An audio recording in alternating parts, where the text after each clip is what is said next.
angalia sana njia zako. Kila mara jifanyie tathmini, je, njia nayoiendea ndio njia sahihi? Maana Biblia inasema kwamba iko njia ionekana kuwa njema machoni pa mtu, lakini mwisho wake ni upotevu. Kwa kijana, kila siku tathmini njia zako, angalia njia zako. Hizo ndizo A3. Tuangalie muhtasari wa zile J7. J ya kwanza inasema jitambue. Kijana, jitambue kwamba wewe ni nani, ukoje, una hadhi ipi. Mimi ni kijana wa kiume, niko hivi, siko hivi. Mimi ni kijana wa kike, msichana, niko hivi, siko hivi. Jitambue. J ya pili, jikubali. Unaweza kuwa unatamani kuwa kama fulani au kuwa hivi, lakini sivyo ulivyo. Hivi ulivyo, jikubali. Maumbile yako, jikubali. Mwonekano wako, jikubali. Elimu yako, jikubali.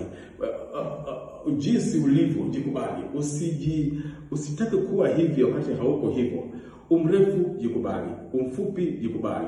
Umnene, jikubali. Umembamba, jikubali. Umeusi, jikubali. Umeupe, jikubali.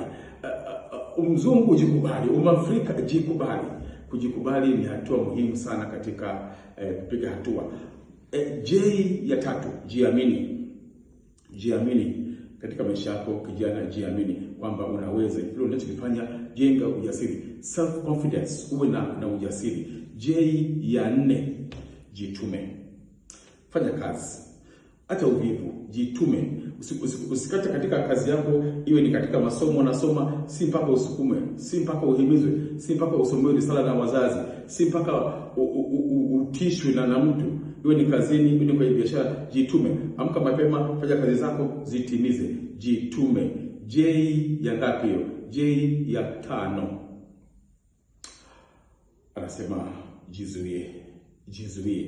Kuwa na self control. Kuna mambo ambayo sasa hivi unataka lakini bado uwezo hauruhusu, wakati sio wake. Jizuie. Uwe na break. Mwili unataka, hamu inataka, lakini sio wakati wake. Jizuie. A ya 6. Anasema jitathmini. Kila siku jitathmini kwamba je, ninakwenda ni sawa? Jifanyie self evaluation. Jifanyie tathmini kila mara. Je, ninakwenda ni sawa? Alafu J ya 7, jipandishe hadhi. Kila mara usikubali kuwa mtu wa bei ndogo. Jipandishe hadhi kwamba wewe kila siku hadhi yako ipande, heshima yako ipande, himaya yako ipande. Jipandishe hadhi, uwe mtu wa level fulani ya maisha.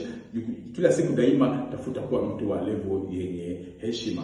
Jipandishe hadhi, usiwe mtu wa hadhi ya chini.